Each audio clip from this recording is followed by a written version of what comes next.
Assalamualaikum warahmatullahi wabarakatuh. Perkenalkan, kami dari tim Dewa Yati. Jadi pada kesempatan kali ini kami akan menjelaskan tentang proyek akhir kami, yaitu tentang Smart Home Control, suhu dan kamera menggunakan ESP32. Yang pertama-tama yaitu tujuan dari proyek kita. Yang kedua yaitu alat dan bahan. Kemudian langkah-langkah dan coding serta testing dari proyek kita. Oke, next. Jadi, proyek ini merupakan implementasi dari praktikum embedded system yang berfokus pada pengembangan sistem pintar atau smart system. Dalam proyek ini digunakan sensor DHT22 untuk mengetahui suhu dalam suatu ruangan dengan tambahan LED dan buzzer. LED digunakan untuk mengetahui indikator suhu dan buzzer akan menyala jika suhu dalam suatu ruangan itu panas. Kemudian juga dalam proyek ini digunakan ESP32 kamera untuk mengambil suatu gambar. Baik, jadi pada kesempatan kali ini saya akan menjelaskan tentang alat dan bahan yang digunakan untuk membuat proyek ini. Jadi alat dan bahan yang digunakan untuk membuat proyek ini yang pertama yaitu ada ESP32 sebagai microcontroller, kemudian ada DHT22 sebagai sensor suhu, kemudian ada lampu LED sebagai indikator suhu, di mana kelompok kami menggunakan 3 warna yang berbeda, yaitu warna merah sebagai indikator suhu panas, lampu hijau sebagai indikator suhu normal, dan lampu biru sebagai indikator suhu dingin. Kemudian ada MQTT sebagai protokol komunikasi, kemudian ada LCD I2C sebagai monitor suhu dan status, kemudian ada breadboard mini sebagai alat prototyping elektronik, kemudian ada buzzer sebagai alarm suhu tinggi, kemudian ada SP32 cam untuk mengambil gambar, kemudian ada kabel jumper untuk penghubung, dan yang terakhir yaitu ada Arduino IDE sebagai program untuk membuat proyek kali ini. Baik, sekarang kita masuk ke sesi perancangan ataupun langkah-langkah dalam merancang proyek kita. Oke, yang pertama seperti yang dijelaskan pada alat bahan, ini adalah breadboard. Pada breadboard kita rancang terlebih dahulu LED atau indikator lampu untuk suhu atau kelembapan yang akan kita kontrol.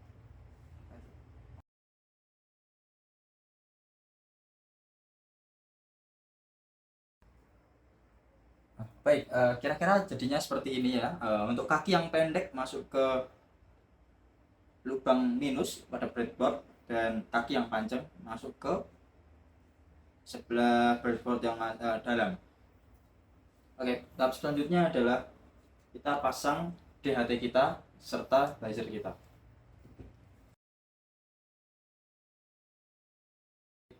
Kira-kira jadinya seperti ini. Kalian bebas untuk memasang DHT dan buzzernya dimanapun letaknya, asal yang buzzer tadi kaki pendeknya masuk ke lubang minus. Nah, untuk DHT saya pasang kira-kira seperti ini ya. Oke, nanti kita tahap selanjutnya adalah pemasangan jumper, kabel jumper dari ESP ataupun dari breadboard sini kita rancang terlebih dahulu. Nah, nanti hasil akhir akan kita masukkan ke DHT, pin DHT sesuai codingan yang akan saya bahas selanjutnya.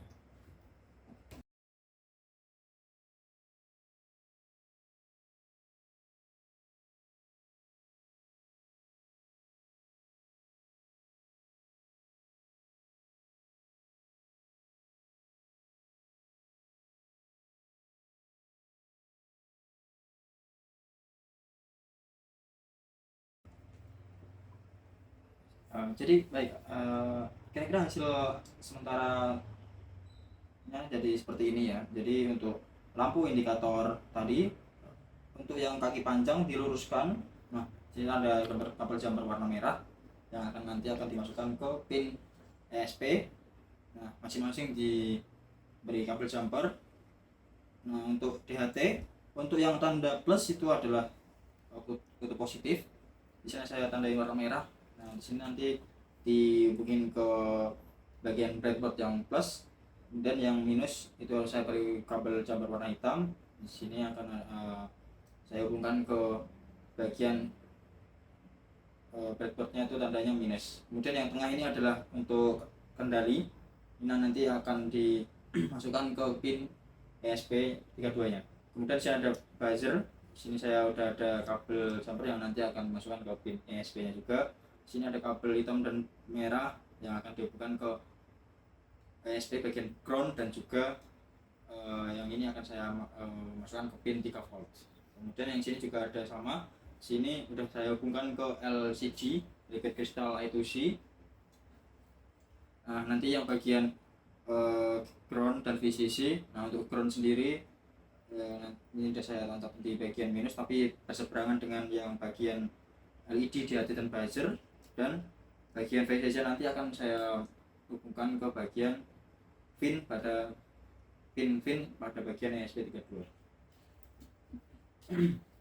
Nah, ESP32 nya jadi seperti saya hubungkan untuk pin 21 dan 22. Ini ini nanti fungsi untuk LCD-nya untuk SDR dan SCL. Kemudian di sini ada ground dan pin, GND dan pin. Nah, nanti akan saya hubungkan untuk LCD-nya juga. Oke, mari itu merakit.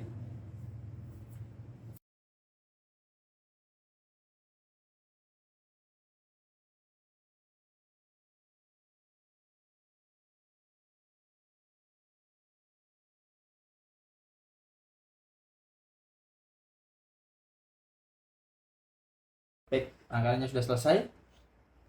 Tahap selanjutnya adalah kita mengcompile program yang ada pada yang saya menggunakan Arduino IDE. Kita compile, kita upload ke ESP32 kita. Baik, untuk yang tahap selanjutnya yaitu kita mengcompile atau mengupload kode program kita ya. Saya memakai Arduino IDE. Kalian bisa mendownload juga di internet, ketik aja Arduino IDE download. Nah, nanti di situ ada link untuk download. Nah, di sini ada kodenya. Di sini apa memakai library seperti Wi-Fi, Liquid Crystal I2C, LHDSP, PubSub Client, membuat MQTT, kemudian PV Client Secure, Universal Telegram Bot ini untuk menghubungkan ke Telegram kita, untuk bot kita. Kemudian di sini ada bot sensor. Nah, di sini ada define bot token. Kalian harus membuat bot dulu di bot father ya di Telegram. Kemudian di sini ada saya memakai MaxChat ID ini untuk buat berapa maksimum user yang bisa mengendalikan bot kita. Kemudian ini ada di sini saya membuat 3 chat ID ya. Nah, untuk awal-awal kita harus seperti biasa membuat sebuah objek, yaitu instansiasi dari Liquid Crystal I2C. Kita persingkat namanya menjadi LCD ya. Kemudian di sini ada alamat addressnya, yaitu si LCD-nya yaitu 0. Ini defaultnya 0x27 ya. Kemudian ukurannya 20x4. Nah, di sini kita definisikan juga untuk pin dari DHT itu tadi D15. Untuk yang merah 18, yang ini yang biru pin 5, ini yang hijau 19, dan ini ada buzzer pin 23. Nah, ini juga sama dari DHT-nya kita inisiasi ulang menjadi DHT. Kemudian kita inisiasi ulang suhunya 0 dan kelompoknya 0. Nah, ini untuk settingan Wi-Fi, untuk MQTT server dan user. Nah, udah. Kemudian ini ada codingan untuk setupnya dan looping untuk kode nanti kita berjalan. Nah, untuk rincinya nanti akan saya share di deskripsi ya, kalian bisa download. Nah, kemudian kita klik aja di upload. Berhubung ini ini saya memakai laptop teman saya, dia masih proses download. Nah, kita simpan. Kalian tinggal upload aja, dan kalian mau mendownload library yang dibutuhkan seperti boardnya itu ESP32 dev board, kemudian ada Liquid Crystal I2C. Nah, pastikan kalian download yang I2C ya. Kemudian DHT ESP, PubSub Client, PV Client Secure, Universal Telegram Bot. Nah, ini kalian cari aja di kolom library ini ya. Apabila tidak ada atau tidak, nanti ketika kalian upload error, kalian cari aja di Google, nanti di GitHub pasti ada. Oke? Tulis aja di kolom komentar apabila ada error atau output yang tidak bisa dikompil atau diupload. Nah, kalian share aja di kolom komentar, siapa tahu nanti kita bisa membantu. Oke, kita skip aja. Nah, ini tinggal klik upload aja ya. Nah, sini soalnya dia belum apa, di sini dia masih proses download, jadi untuk proses upload tidak bisa. Nanti saya skip aja. Oke. Untuk outputnya bagaimana? Oke, kita lanjut ke hasil dari program kita. Oke, baik, untuk tahap selanjutnya dari setelah kita compile atau upload dari Arduino IDE. Nah, ini sudah otomatis kita simpan di ESP32 kita ya. Nah, tahap selanjutnya kita tinggal masukkan aja ke stop kontak ini. Saya pakai stop kontak dari HP. Ini juga dari udah Type C. Kalau micro juga tidak apa-apa, tidak mengaruh. Nah, kita masukkan aja ke listrik. Nah, hasilnya akan jadi seperti ini di LCD. Nah, ini langsung nyambung ya. Nah, ini untuk hasil dari LCD yaitu si kita. Dia akan merefresh hasil DHT sensor suhu kita selama kurang lebih 3 detik ya. Soalnya tadi di kode delaynya 3000 ya, artinya 3000 milisecond atau 3 detik. Nah, bagaimana untuk yang Telegram dan MQTT? Nah, kalau untuk MQTT kita memakai MQTT Explorer. Kalian juga bisa untuk mendownloadnya di PC atau di HP. Nah, di sini juga ada lampu indikatornya yang menyala. Ini hijau ya, yaitu suhunya normal tadi. Kalau panas nanti dia di si buzzer akan hidup otomatis. Kan bisa testing ketika kita ini ditekan di HT-nya, nanti suhu akan naik, atau kasih korek api di dekatnya, nanti suhu naik. Nah, maka buzzer nanti akan hidup secara sendirinya. Nah, selanjutnya selain monitoring dari LCD juga lewat Telegram ya. Nah, tampilannya seperti ini. Ini namanya Dewa IoT.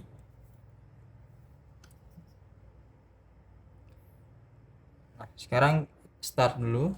Kalian bisa men-settingnya di Bootfather ya.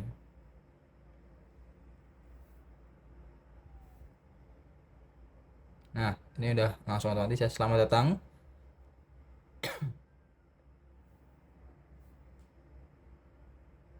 Nah, kita bisa langsung cek suhu untuk monitoring suhu ini, temperatur.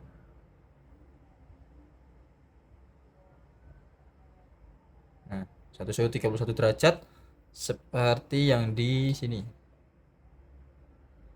Dia mengambil 2 digit ya, tanpa koma ya. Kemudian yang gimana yang kelembapan?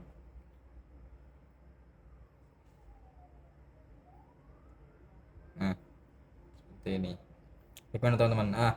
Untuk yang foto itu SP32 cam, kita lanjut ke pembahasan selanjutnya. Baik, kita masuk ke pembahasan untuk yang pemantauan kamera ya. Nah, untuk kamera kita memakai SP32 cam ini sebagai ganti CCTV kita ya, tapi untuk versi yang lebih murah dan ekonomis. Nah, untuk SP32 cam di sini saya membutuhkan kabel jumper FTDI 232RL USB to CTL. Nah, kemudian bagaimana kita praktiknya? Mari kita sini pada FTDI 232 ada 6 pin yang kita gunakan, yaitu untuk 4. Yang pertama itu ada yang ini GND ground, kemudian yang VCC ini nanti kita hubungkan. Nah, di sini kita setting dulu untuk yang 5 volt, yaitu kita yang sebelah kiri ini tulisan 5V. Nah, untuk tutupnya kita masukkan bagian yang sini ya. Ini untuk menghubungkan 5 volt. Nah, yang 3 volt ini jadi otomatis dia sendiri, tidak ada baratnya tidak di baratnya berdiri sendiri gitu. Kalau 3 volt tadi gini. Jadi 5 voltnya yang berdiri sendiri. Nah, ini yang 5 volt. Nanti VCC ini nanti dihubungkan ke SP32 cam yang bagian 5 volt. Kemudian di sini ada TX itu untuk pengiriman. Nanti kita hubungkan ke bagian ESP32 cam yang bagian ini R ya, VOR. Kemudian yang RX itu buat yang menerima. Nah, kita bagian sini yang VOT. Nah, itu kebalikan ya. Yaitu untuk apa dalam bahasanya itu slave, master slave. Ya. Oke, baik. Mari kita rangkai untuk FTDI-nya ke SP32 Camp.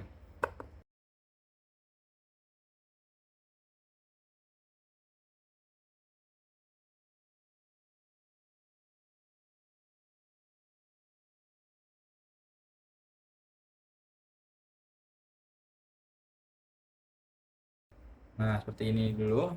Nah, nanti yang ini dimasukkan seperti ini. Nah, kita hubungkan ke laptop kita yang berisi kode. Seperti langkahnya seperti yang SP32 tadi. Kalian bisa download kodenya di deskripsi. Nah,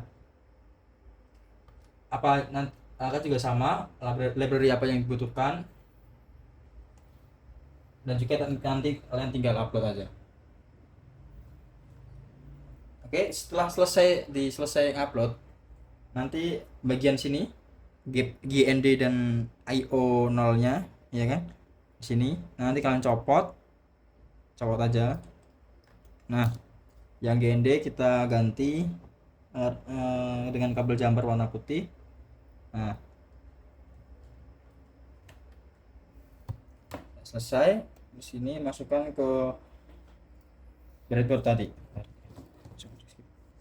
Nah, ini tadi dari SP2KM kita masukin ke sini. Nah, untuk buttonnya ini pemakaian kakinya seperti ini ya. Jadi ini yang kabel kuning ini untuk yang pin 13, yang ini yang putih yang ground dari sini tadi.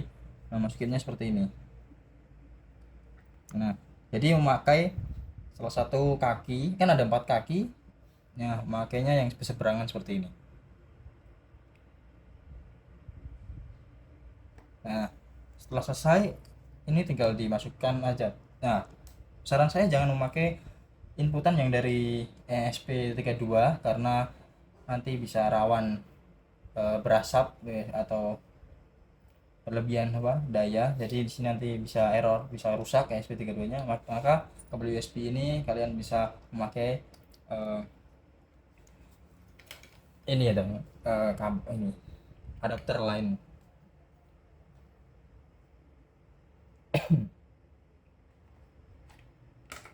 Ya, contohnya seperti ini ya pemakaiannya. Jadi mengontrol kita memakai 2 sumber listrik, ya, satu untuk SP32 biasa dan satu untuk SP32 Camp. Bagaimana kita bisa memonitor atau mengontrol hasil dari SP32 Camp kita? Nah, di sini ada 2 cara. Kita bisa secara langsung dari tele, dari bot kita tadi yang bernama Dewa IoT tadi. Kita klik di sini ya. Untuk mengecek apakah sudah terhubung, apakah SP32 Camp kita sudah berhasil digunakan, kita cek dulu.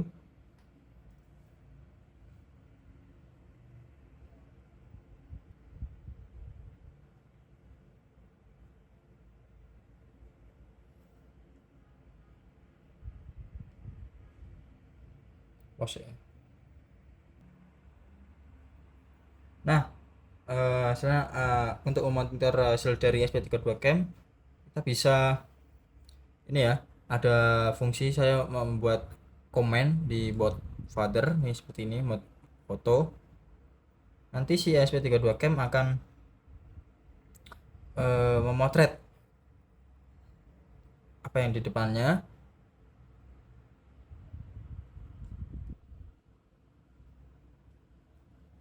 Nah, seperti ini notifikasinya. Nanti di SP2 Camp akan memberikan flash. Nah, seperti itu. Nah, hasilnya jadi seperti ini. Mohon maaf ini gelap karena sedang malam. Nah, kalau ini opsi keduanya yaitu memakai button di yang telah kita rancang tadi, di button sini. Ini pencet-pencet ya, button sini. Ini HP-nya tanpa aku ini ya.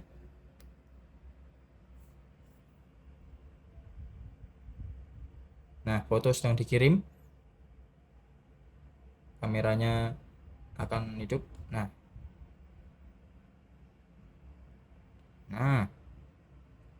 maaf agak buram karena sedang malam ya. Nah, jadi seperti itu sistem kita. Bisa monitor secara langsung di komen atau kita pakai buttonnya di sini. Nah, seperti itu saja. Mungkin masih agak kurang untuk disebut dengan smart home, tetapi kami akan memberikan upgrade yang lebih baik untuk kedepannya, karena dengan alasan waktu yang mungkin sedikit, jadi kami mengusahakan seperti ini saja dulu. Apabila ada kekurangan, tutur kata yang salah, kami mohon maaf. Oke, untuk step selanjutnya penutupan yang akan kita laksanakan barengan dengan teman-teman saya. Baik, mungkin itu saja yang bisa kami jelaskan. Apabila dari teman-teman ada saran atau kritikan, mungkin bisa langsung aja komen di bawah ini ya. Oke, mungkin itu saja, kurang lebihnya mohon maaf. Assalamualaikum warahmatullahi wabarakatuh.